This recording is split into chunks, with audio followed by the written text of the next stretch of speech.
it been like just seeing him and the way he's progressed in these first 9 games? Um, Honestly, it's cool to sit back here, right, and just kind of watch and spectate everything. I mean, I think what is going on here is pretty special, and I think it's going to be cool to watch in the future. Um, he's obviously a phenomenal basketball player. He's a better person too, man. I love being around him, and our teammates love being around him. So it's just, and overall, it's a really cool experience. How did it feel yesterday to make an impact so much on defense and the defensive end of the ball yesterday? It means a lot. I thought we all did a great defensive job, team-wise, and I think Drew really set the tone first. And he's someone who, ever since I got here, hey coach. Ever since I got here, he's been a guy I've looked up to and I've wanted to kind of emulate my game after. So for me, to lock in defensively, I take a lot of pride in it, honestly. Are you ever kind of disappointed with Gentry when he takes you out? Gentry's my guy, man. I love him. That's the right answer. That's the right answer. I think that Zion had 6 offensive rebounds in that game. It seems like every time he shoots and he misses, he's got a shot to go get his own rebound. Every time, honestly, we sit on the bench and just watch. It's really remarkable how he either rebounds or he scores or he gets fouled. So, I mean, that dude he's special, man. We can all see it.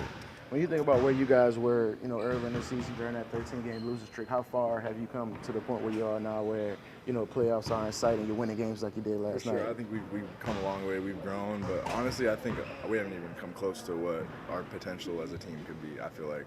Especially just being through everything, preseason and through training camp and kind of seeing what we really have when we piece it together and when we get comfortable with each other. I mean, it's pretty cool. I mean, I know it's going to take time and like any good thing, but with time, it's a good thing. You've been here a little bit. The atmosphere in the building last year was pretty rough. I would say rough. It was good. There was a lot going on. 2019 was a weird year. Yeah. To see what had happened the last few weeks and particularly last night. Do you feel a difference in the arena, and what does it kind of mean? 100%. I think there's just a spirit and an energy in the whole city, honestly, that you can kind of feel, and people are excited, and honestly, it's cool to be here and to be a part of it. You guys won that third quarter 41-21 last night. Is that just a pretty good idea of what you guys can be, this team, when you guys are rolling? 100%. Like I said, I think we haven't even really tapped into what we can really become, And with time and with more repetition and more games, I think it's just going to get better and better. Appreciate it, Frank.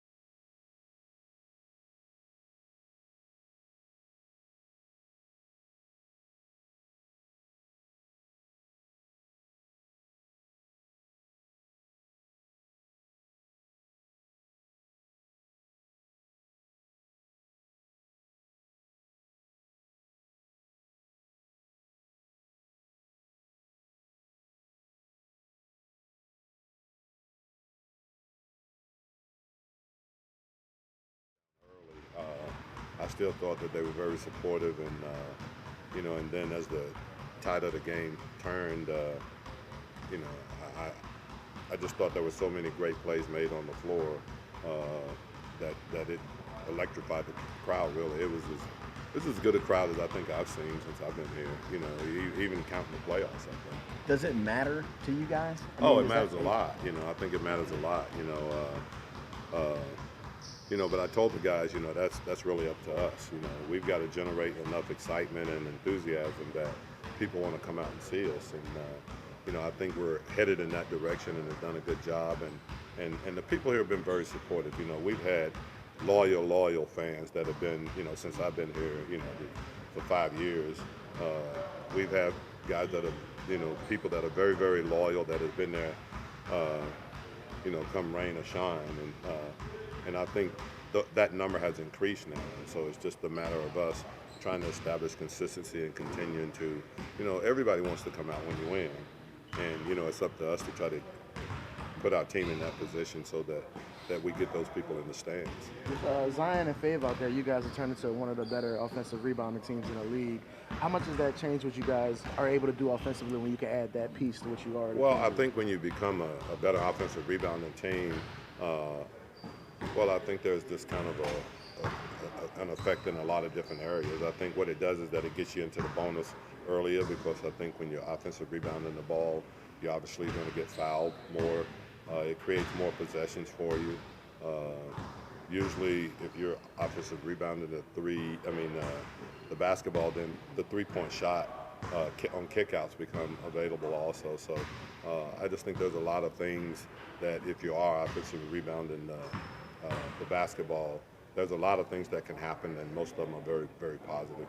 Have you ever seen anything like, the way Zion is able to kind of clean up his own misses? I think he's rebounding close to like half of his misses or something. Yeah, I told you guys the other day, I've never seen anyone that have a second jump quicker or more accurate than his.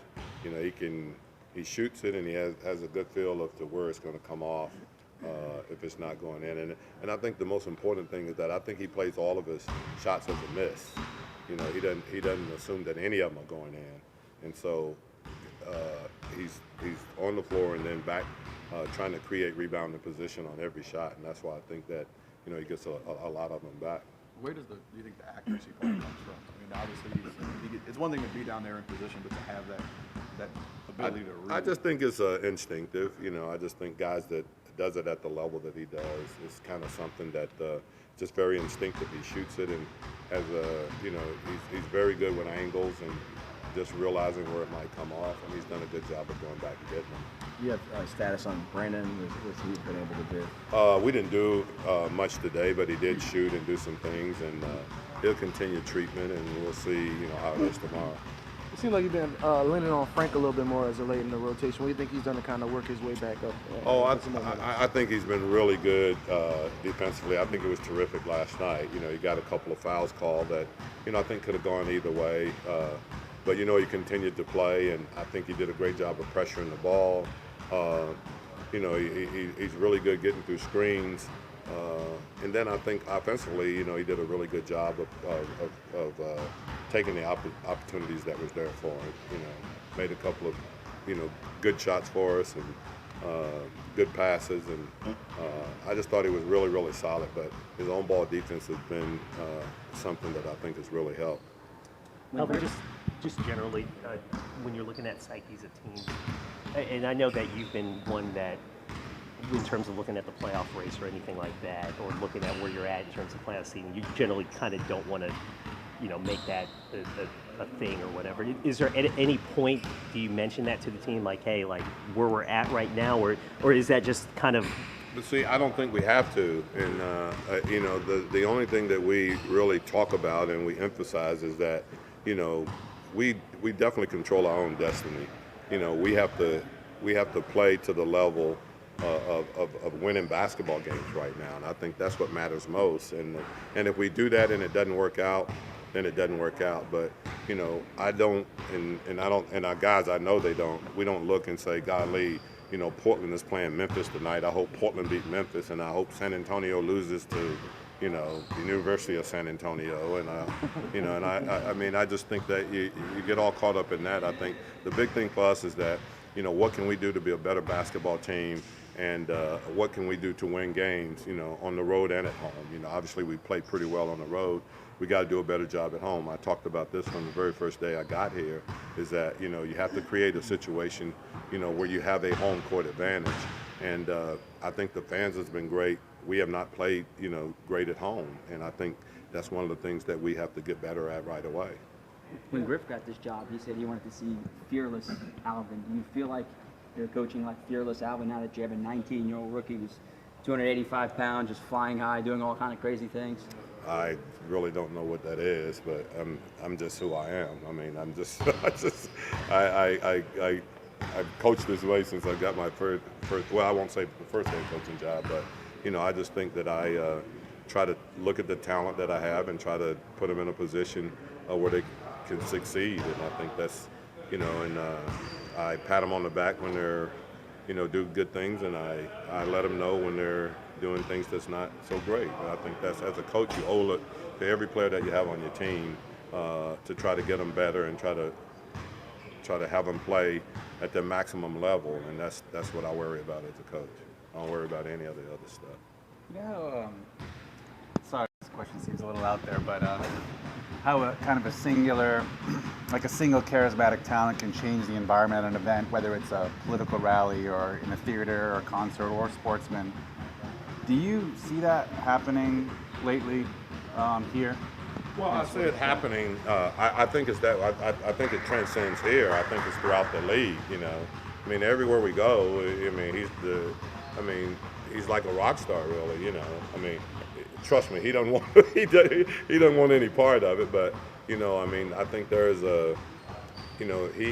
everybody wants to see him. Everybody wants to meet him. Everybody wants to talk to him. And I think he's handled it great for a 19-year-old. But yeah, I do think that. Not just for our franchise, but for the league, I think he's been something that's been very, very positive. What's your sense of the driving factors of that? Like just in all your experience in the league, or why is he that kind of Number phenomenon? one, I think he's a great kid. I think kids, they can relate to him. Number two, he's basically their same age group. He can go to a two-lane volleyball game, or he can be on the sidelines at a football game, and he's just happy to be there. He's got a great attitude about all of this stuff, and he really does just wants to be part of the team. He really does. That I can feel, and that when I talk to him about it, he just wants to, for his teammates to like him and for him to play at a level where they respect him and he can help us win games. So how long before he becomes a cynical bastard like the rest of us? I got to think that that's not going to happen. If you know his mom and dad, that got no chance of happening, that he becomes a cynical, whatever you say. That's not going to happen. Okay? Appreciate you. Thank you.